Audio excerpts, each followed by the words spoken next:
টেনে নেয় আলাইহিন্না নিজেদের উপর মিন জালাবিবিহিন্না পর্দার কিছু অংশ, চাদরের কিছু অংশ তারা যেন নিজেদের উপর টেনে নেয়।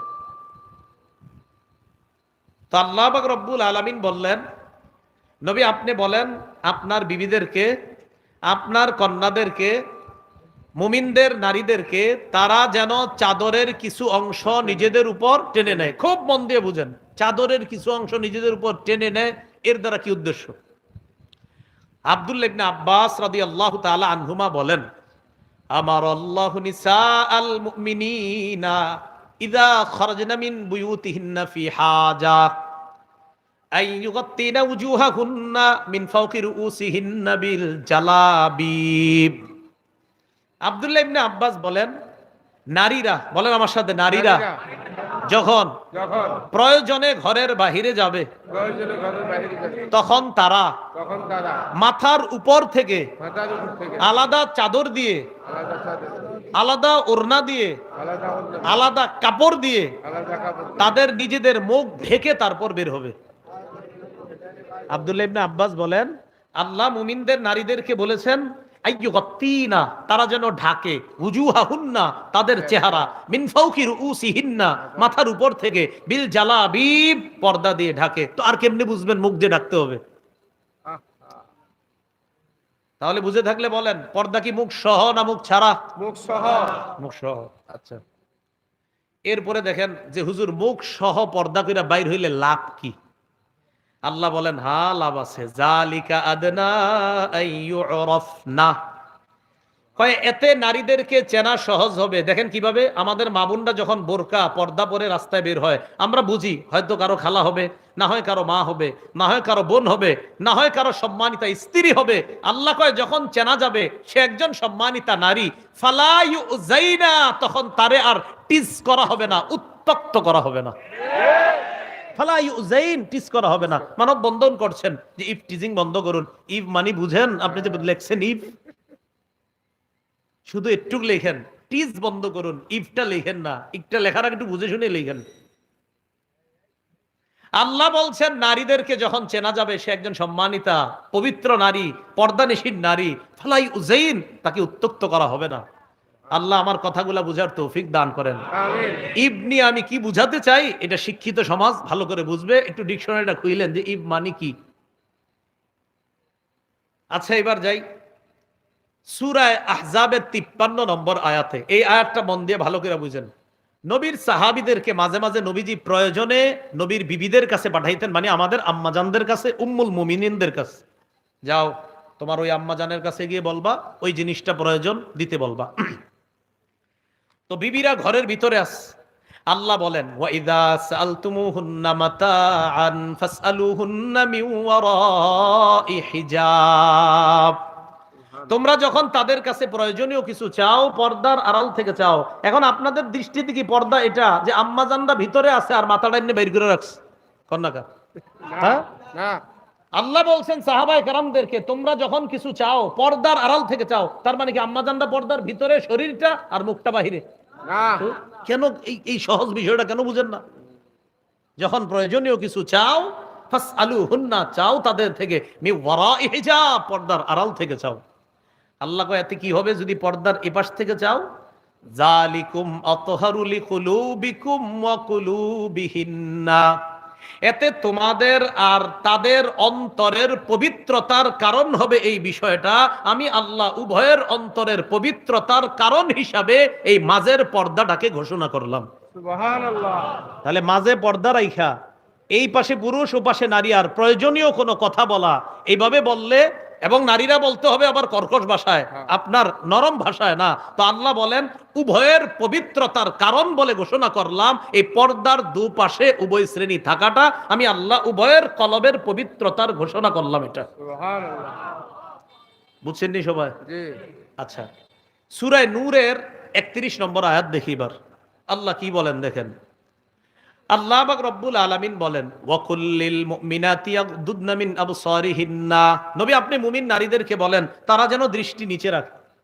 আমাদের অনেক মা বোনরা ওনারা মনে করে শুধু পুরুষ নজর নিচে রাখবে না, নারীরাও নজর নিচে রাখবেন। মা বোনরাও নজর নিচে রাখবেন। এখন আপনাদের উচিত ইউটিউবে যাদের বয়ান, এদেরকে না দেখে এদের বয়ান শোনা, এটা উচিত আপনাদের। এটা আবার হঠাৎ কি বললাম? উচিত হলো মোবাইলটা আলাদা রাখে আপনারা বয়ান শোনা। না হয় যদি কোনো মা বোন কমেন্ট করে হুজুরের ঠোঁটটা আজকে সুন্দর, হুজুরের চেহারাটা সুন্দর লাগতেছে, মানে কি? হ্যাঁ, এটার মানে কি? এই কমেন্টের মানে কি? হুজুরের পাঞ্জাবিটা আজকে সুন্দর, ওনার চেহারাটা আজকে খুব ভালো লাগতেছে, এই কমেন্টের মানে কি?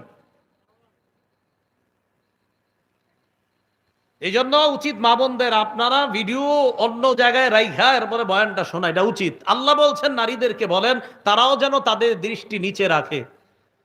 রাসূল সাল্লাল্লাহু আলাইহি সাল্লাম তার দুই বিবি নিয়ে বসা, উম্মে সালামা আর মাইমুনা রাদিয়াল্লাহু তাআলা আনহুমা। ইতিমধ্যে রাসূলের অন্ধ সাহাবী আসছে আব্দুল্লাহ ইবনে উম্মে মাকতুম রাদিয়াল্লাহু তাআলা আন, যিনি নবীজির মুয়াজ্জিন ছিলেন। নবীজির বিখ্যাত মুয়াজ্জিনের নাম কি? বেলাল। আরেকজন ছিলেন আব্দুল্লাহ ইবনে উম্মে মাকতুম রাদিয়াল্লাহু তাআলা। এই আব্দুল্লাহ ইবনে উম্মে মাকতুম ওই সাহাবী, নবী যখন উহুদের যুদ্ধে গিয়েছিলেন আব্দুল্লাহ ইবনে উম্মে মাকতুমকে মসজিদে নববীর ইমাম বানায়া গেছেন। এই অন্ধ সাহাবী আসার পর নবীর দুই বিবি বসা। নবীজি কয় কি ব্যাপার, পর্দা করো? কয় হুজুর উনি তো অন্ধ। নবীজি কয় আফা আমিয়া ওয়ানে আনতুমা, তোমরা দুইজন অন্ধ? আফা আমিয়া ওয়ানে আনতুমা, তোমরা দুইজন অন্ধ? আলাস্তুমা তুবসিরানিহি, তোমরা দুইজন কি দেখো না? তাহলে অন্ধ সাহাবী তো নারীদেরকে দেখছে না, নবী কয় তোমরা দেখছো না, এতেই বোঝা যায় নারীরাও নজর নিচে রাখবে। এরপরে আল্লাহ বলেন ওয়াহফাজনা ফুরুজাহুন্না, তারা যেন তাদের লজ্জাস্থান হেফাজত করে। ওয়ালা ইউবদিনা জিনাতাহুন্না, তারা যেন তাদের সৌন্দর্য প্রদর্শন না করে। ইল্লা মা যাহারা মিনহা, অটোমেটিক যা প্রদর্শন হয়ে যায় সেটা ভিন্ন কথা, এটার ব্যাখ্যা আবার ভুল বুঝলে হবে না। আব্দুল্লাহ ইবনে মাসউদ রাদিয়াল্লাহু তাআলা আন ইল্লা মা যাহারা মিনহার ব্যাখ্যা করেছেন, নারীরা আলাদা পর্দা করার পর পর্দার নিচে যেই কাপড়টা থাকবে এটা যদি অজান্তে বের হয়ে যায় তাহলে সমস্যা নেই, এটা বলছেন উনি। আর আরেকদল মুফাসসিরিনে কেরাম বলছেন ইল্লামা যাহারা, এমনিতেই যদি বের হয়, কথার কথা একটা মা বোন পর্দা করা, বাতাসে হঠাৎ কোনো কারণে তার শরীরের কোনো অঙ্গ অজান্তে প্রকাশ পেয়ে গেল আর সাথে সাথে পর্দা করলো, এটাতে সমস্যা হবে না, এটা উদ্দেশ্য। অনেকে এটা তারা ডাইরেক্ট বলতে চায়, কয় না চেহারা খোলা রাখা যাবে। চেহারা খোলা রাখলে ছেলে বিয়ে করাইতে গেলে আবার মায়ার চেহারা দেখেন কেন? আর হ্যাঁ, চাই স্টলের কোনায় দেখাই দিবেন, এই মায়াটা পছন্দ হইলে কও বিয়ে করাই দিই, শেষ। আলাদা বাড়িতে যান কেন? কি ঠিক হাদিস আসতেছে, এটাই যে সঠিক, এটাও আসবে। মুসনাদে আহমদের হাদিস আসবে 5 নম্বর খন্ড 424 নম্বর পৃষ্ঠা। অপেক্ষা থাকেন, শেষে বলতেছি। রাসূলুল্লাহ সাল্লাল্লাহু আলাইহি সাল্লামের বিবিদেরকেও বললেন নজর নিচে রাখতে। আবার আল্লাহ পাক রব্বুল আলামিন বললেন যা প্রকাশ পায় তা ছাড়া অন্য কোনো সৌন্দর্য প্রকাশ না করা। ইবনে মাসউদ কয় এটার দ্বারা উদ্দেশ্য পর্দার নিচে যে আরেকটা কাপড় থাকে এটা যদি অজান্তে প্রকাশ পায় সমস্যা নাই। আরেকদল মুফাসসিরিনে কেরাম বলেন অজান্তে যদি কোনো অংশ প্রকাশ পেয়ে যায় সাথে সাথে ঢেকে নেয় তাহলে এটা কোনো সমস্যা নাই, এটা উদ্দেশ্য। এরপরে আল্লাহ সূরা নূরের 31 নম্বর আয়াতের আরেক অংশে বলেন ওয়ালিয়াদরিবনা বিখুমুরিহিন্না আলা জুয়ুবিহিন্না, অর্থ তারা যেন মাথার ওড়না দিয়ে তাদের গ্রীবা এবং বক্ষ ঢেকে নেয়। তারা যেন মাথার ওড়না দিয়ে তাদের গ্রীবাদেশ বক্ষদেশ ঢেকে নেয়। এই আয়াতের ব্যাখ্যায় আম্মাজান আয়েশা সিদ্দিকা রাদিয়াল্লাহু তাআলা আনহা কি বলেন দেখেন। আচ্ছা, আম্মাজান আয়েশা সিদ্দিকা তিনি একজন কি নারী, তিনি কি ব্যাখ্যা করেন দেখেন। সহিহ বুখারী হাদিস নাম্বার 4758 নম্বর হাদিস। মোট হাদিস সংখ্যা হবে 7563টা। এই হাদিসের মধ্যে আম্মাজান আয়েশা সিদ্দিকা রাদিয়াল্লাহু তাআলা আনহা বলেন ইয়ারহামুল্লাহু নিসাআল মুহাজিরাতিল উয়াল লাম্মা আনজালাল্লাহ ওয়ালিয়াদরিবনা বিখুমুরিহিন্না আলা জুয়ুবিহিন্না শাক্কাকনা মুরুতাহুন্না ফাখতামারনা বিহা। আম্মাজান আয়েশা সিদ্দিকা রাদিয়াল্লাহু তাআলা আনহা বলেন আল্লাহ যখন এই আয়াতটা নাজিল করেছেন নারীরা যেন তাদের মাথার ওড়না দিয়ে তাদের গ্রীবা এবং বক্ষদেশ ঢেকে নেয়, তখন নারীরা নতুন করে আবার পর্দা ব্যবস্থা করতে হবে। তো পর্দা ব্যবস্থা করার আগে নগদ আল্লাহর হুকুম তো পালন করতে হবে, কারণ নগদ তো বাহিরে যাওয়া দরকার। আর নারীরা কি করবে?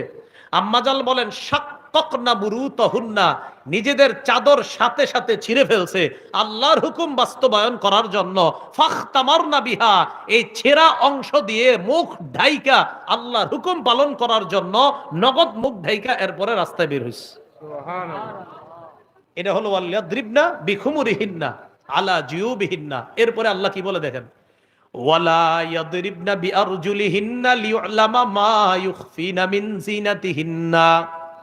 নারীরা যেন তাদের পা সজোরে নিক্ষেপ না করে, যেন তাদের গোপন সৌন্দর্য প্রকাশ পায়। কেউ হাসবেন না আল্লাহর হস্তে, যেন নারীদের কোনো গোপন সৌন্দর্য প্রকাশ না পায়, এজন্য তারা সজোরে পা নিক্ষেপ করবে না।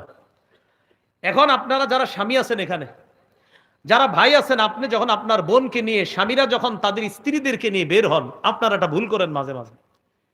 একটু হাইটে গিয়ে রিক্সা উঠবে বা বাসে উঠবে, দৌড়বে, তখন স্ত্রীও পিছনে পিছনে দ্রুত হাঁটে না। আপনার বিবি যেন দ্রুত না হাঁটে, আপনি আস্তে আস্তে হাইটা রিক্সা পর্যন্ত যান, কারণ আপনার গতির কারণে আপনার বিবিও হাঁটার গতি বাড়ায়। আল্লাহ বলছেন তারা যেন তাদের পা সজোরে নিক্ষেপ না করে, এতে তাদের আল্লাহ প্রদত্ত একটা সৌন্দর্য অন্য ছেলেদের চোখে প্রকাশ পেতে পারে, নাউজুবিল্লাহ। এজন্য আল্লাহ বললেন তারা যেন তাদের পা সজোরে নিক্ষেপ না করে। কি কথা বুঝে আসছে? তো এই জন্য খুব সতর্ক থাকবো আমরা, যে আমাদের মা বোনদের হাঁটাটাও এটা খুব সতর্কতার সাথে, তাদের হাঁটা যেন দ্রুত না হয়। তাদের হাঁটা দ্রুত হবে, আপনি আর আপনার স্ত্রী আপনাদের বাসার ছাদে রাতের অন্ধকারে হাঁটছেন দুইজনে, কেউ দেখতেছে না, সেটা ভিন্ন কথা। এবার দেখেন, এই আয়াত থেকেও জানলাম মুখ ঢাকা লাগবে 31 নম্বর আয়াত থেকে। এবার আমরা কয়েকটা হাদিস শুনি মন দিয়ে। সহিহ বুখারীর বর্ণনা 4213 নম্বর হাদিস। আশা করি হাদিসটা মন দিয়ে যদি শোনেন সহজে বুঝে আসবে, চেহারা ঢাকতে হবে কিনা, কিন্তু শুনতে হবে পুরাটা। নবীজি বিয়ে করছে সফিয়া রাদিয়াল্লাহু তাআলা আনহাকে। হুয়াই ইবনে আখতাবের কন্যা, ইহুদিদের লিডার। কন্যার বাবা যেহেতু নেতা, তো সাহাবীরা, মুরব্বী সাহাবীরা পরামর্শ দিয়েছে, হুজুর একজন নেতার মেয়ে, তো তিনি যদি কোনো নেতৃস্থানীয় ব্যক্তির অধীনে থাকে ভালো হয়। কি বলতে চাও? হুজুর আমরা বলতে চাই তাকে আপনি বিয়ে করেন। নেতৃস্থানীয় ব্যক্তি আপনি হুজুর, আপনি হচ্ছে নেতৃস্থানীয় পৃথিবীতে আর কে হতে পারে, আর সে একজন নেতার কন্যা, আপনি বিয়ে করলে তার মর্যাদা রক্ষা হবে। সফিয়া রাদিয়াল্লাহু তাআলা আনহাকে নবীজি বিয়ে করলেন। হযরত আনাস রাদিয়াল্লাহু তাআলা আনহুর বর্ণনা, তিনি বলেন আকামা রাসূলুল্লাহ সাল্লাল্লাহু আলাইহি সাল্লাম বাইনা খায়বার ওয়াল মদিনা সালাসা লায়াল। রাসূলুল্লাহ সাল্লাল্লাহু আলাইহি সাল্লাম খায়বার এবং মদিনার মাঝে 3 রাত অবস্থান করলেন। ইবনা আলাইহি বিসফিয়া, হযরতে সফিয়ার সাথে বাসর রাত উদযাপনের জন্য। এখন বাসর রাত উদযাপনের পর অলিমা, বর্তমানে তো অলিমা হয় না, বর্তমানে বরযাত্রী হয়। কি হয়? বরযাত্রী। কথাটাই তো সুন্নাহের খেলাফ। বরযাত্রী আবার কি হবে? কন্যা যাত্রী। কি যাত্রী হয়? মানে বরযাত্রী মানে ছেলের সাথে মেয়ের বাড়িতে যাবে, বাপের বাড়িতে 300 জন খাইতে, মেয়ের বাপ আপনার ঋণ টিন কইরা 3টা গরু শোয়। শরমের তো কথা মিয়া। যাবে কন্যা যাত্রী, ছেলের বাড়ি থেকে অলিমা খাবে।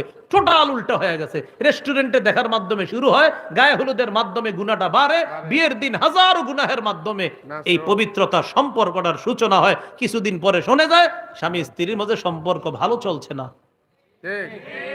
গজবের সূচনা তো আপনারাই করে দেন। বরযাত্রী না কন্যা যাত্রী? বরযাত্রী। আরে কি আজীব। বিয়ে হবে সুন্নত মোতাবেক, সাদা সিধা বিয়ে শেষ, পরে ছেলের বাড়ির দিকে সব খাইবেন, খালাস। পুরা টোটাল উল্টা। এখন রাসূল সাল্লাল্লাহু আলাইহি সাল্লামের অলিমা আর নবীজির অলিমা খাইতে সাহাবীরা খুব আগ্রহ, যে নবীজির বরকতি অলিমা। সফরের মধ্যে অলিমার আয়োজন করলেন। এখন সফরে তো ভালো খাবার কি আর আয়োজন করবে। হযরত আনাস বলেন মা কানা ফিহা মিন খুবজিন ওয়ালা লাহমিন, রুটিও ছিল না, গোস্তও ছিল না। অলিমাতে 3টা আইটেম রাখা হয়েছে। সুবহানাল্লাহ। কয়টা? 3টা আইটেম। কি কি? নবীজি বললেন হযরত বেলালকে, আমারও বিলালান বিল আনতাই ফাবুসিতাত ফালকা আলাইহা তামরা ওয়াল আকিতা ওয়াস সামনা। হযরত বেলালকে বললেন দস্তরখান বিছানোর জন্য। হযরত বেলাল দস্তরখান বিছাইলেন। ওই দস্তরখানের উপর খেজুর, ঘি আর পনির রাখা হলো। রাসূলের এই বিয়ের অলিমা যেন সাহাবীরা খেতে পারে, এই 3টা আইটেম দিয়ে হযরত আনাস সব মুসলমানদেরকে রাসূলের অলিমা খাওয়ার জন্য দাওয়াত করলেন। সুবহানাল্লাহ। যে আপনারা আসেন, আস্তে ধীরে আসেন, খেয়ে যান। তো সাহাবীরা সফরের মধ্যে তো আপনার অনেকে বাহনে থাকে, অনেকে হাইটা হাইটা সফর, অনেকে দূরে থাকে, অনেকে কাছে। তো আস্তে আস্তে যারা আসতেছে অলিমা খাইতে, একজন আরেকজনকে কয়, আচ্ছা এই যে হযরত সুফিয়া রাদিয়াল্লাহু তাআলা আনহা, তিনি কি ইহদা উম্মাহাতিল মুমিনিন আও মিম্মা মালাকাত ইয়ামিনু, আচ্ছা তিনি কি আমাদের মা হবেন না তিনি কোনো দাসী? যেটা অনেক দূরে দূরে সাহাবীরা বলতে বলতে হয় আসলে দুইটা একটা ভাবনার বিষয়, তিনি কি আমাদের মা, মুমিনদের মা হবেন নাকি দাসী হবে? এখন সাহাবারাই জবাব দেয়, কয় শোনো, ইন হাজাবাহা, নবীজি যদি সফিয়াকে পর্দার আড়ালে রাখে তাহলে বুঝবো ফাহিয়া মিন ইহদা উম্মাহাতিল মুমিনিন, তিনিও অন্যান্য মাদের মতো আমাদের মুমিনদের একজন মা, নবীজির একজন সম্মানিতা বিবি। সুবহানাল্লাহ। কোথায় রাখলে? পর্দায়। কোথায় রাখলে? পর্দায়। সাহাবীরাই বলতেছে ওয়া ইল্লাম ইয়াহজুবহা, যদি পর্দায় না রাখে তাহলে বুঝবো ফামিম্মা মালাকাত ইয়ামিনু, দাসী। ওই যুগে দাসীদের মুখ ঢাকা লাগতো না, তাহলে বুঝেন দাসীদের মুখ ঢাকা লাগতো না, তাই সাহাবীরা বলতেছেন যদি পর্দায় না রাখে তাহলে বুঝবো দাসী। আর মুখ ঢাকবো কাদের? কয় সম্মানিতা বিবিদের। কয় যদি নবীজি তাকে পর্দার আড়ালে রাখে তাহলে বুঝবো মুমিনদের আমাদের নতুন মা, নবীজির সম্মানিতা বিবি তিনি। সুবহানাল্লাহ। তো এখান থেকে আপনারা কি বুঝতেছেন? নবীজি তার বিবিরে পর্দার ভিতরে শুধু শরীরটা রাখবে আর চেহারাটা খোলা। জানা এবার নবীজি মদিনায় রওনা করলেন, ফালাম্মার তাহালা, মদিনায় রওনা করলেন, ওয়াত্তা লাহা খালফা। বুখারীর আরেকটা বর্ণনা আছে 5085 নম্বর হাদিস, সেখানে আছে ওয়াত্তা, আরেকটা বর্ণনা আছে ওয়াত্তা, এখানে একটা আছে আপনার বিল হামজা আর একটা বিলা হামজা, যেখানে বিল হামজা সেখানে ওয়াত্তা, আরেক যায় ওয়াত্তা, দুইটা বর্ণনা। তো এখানে আপনার 4213 নম্বরে আছে ওয়াত্তা লাহা, আর 5085-তে আছে ওয়াত্তা লাহা খালফা। নবীজি সফিয়াকে তার বাহনের পিছনে বসাইলেন, বসানোর পর যেটা বলেন দেখেন, ওয়ামাদ্দাল হিজাব, পর্দা টেনে রাসূল সাল্লাল্লাহু আলাইহি সাল্লাম তার বিবিকে পর্দার আড়ালে বসিয়ে মদিনায় রওনা করলেন। সুবহানাল্লাহ। সাহাবীরা বুঝলেন তিনি আমাদের মা। মা। সুবহানাল্লাহ। সুবহানাল্লাহ। তাহলে কেমনে বুঝলেন? রাসূল তার বিবিরে পর্দার আড়ালে নেওয়ার পর বুঝলেন তিনি আমাদের মা। যদি না নিতেন তাহলে বুঝতাম তিনি দাসী। মুখ ঢাকা লাগবে নি? লাগবো না, মায়ের মতো তাই লাগবে না। নাস্তিক কথা। আচ্ছা, এবার আরেকটা হাদিস শুনেন। রাসূল সাল্লাল্লাহু আলাইহি সাল্লাম ইন্তেকাল করেছেন, খুব মন দিয়ে। আলেম ছাড়া অন্যদের মধ্যে কেউ বলেন তো রাসূল কোন বিবির ঘরে ইন্তেকাল করছে? আলেম ছাড়া অন্য কেউ? মাশাআল্লাহ। আগে কে কইছে? মাশাআল্লাহ। ও, এটা মনে হয় শুনছে কোন জায়গায় ওয়াজে। আচ্ছা ঠিক আছে, ঠিক আছে। আচ্ছা, যাক, না না, ঠিক আছে। আচ্ছা ঠিক আছে, না হাসি আমরা। আল্লাহ বরকত দান করেন। আমিন। তো কইছে আলহামদুলিল্লাহ। ঠিক আছে, যাক। আম্মাজান আয়েশা রাদিয়াল্লাহু তাআলা আনহার ঘরে রাসূল সাল্লাল্লাহু আলাইহি সাল্লাম ইন্তেকাল করছেন। বাইহাকি শরীফ 7 নম্বর খন্ড 117 নম্বর পৃষ্ঠা, দালাইলুন নুবুওয়া, ইমাম বাইহাকি আনছেন সেখানে হাদিসটা, লম্বা হাদিস। রাসূলুল্লাহ সাল্লাল্লাহু আলাইহি সাল্লাম ইন্তেকাল করলেন।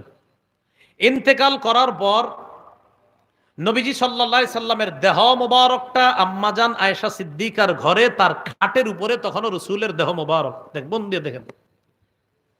আম্মাজান আয়েশা সিদ্দিকা সম্পর্কে আবু বকর সিদ্দিকের কন্যা। জি। আবু বকর সিদ্দিক রাদিয়াল্লাহু তাআলা আন রাসূলের ইন্তেকালের সংবাদ শুনে রাসূলুল্লাহ সাল্লাল্লাহু আলাইহি সাল্লামের লাশ মোবারক বা দেহ মোবারক দেখার জন্য যখন আসলেন, আম্মাজান আয়েশার ঘরের সামনে দাঁড়িয়ে ফাস্তাজানা আবু বকরিন ফি বাইতি ইবনাতিহি আয়েশা, আবু বকর সিদ্দিক তার কন্যা আয়েশার ঘরে প্রবেশ করার অনুমতি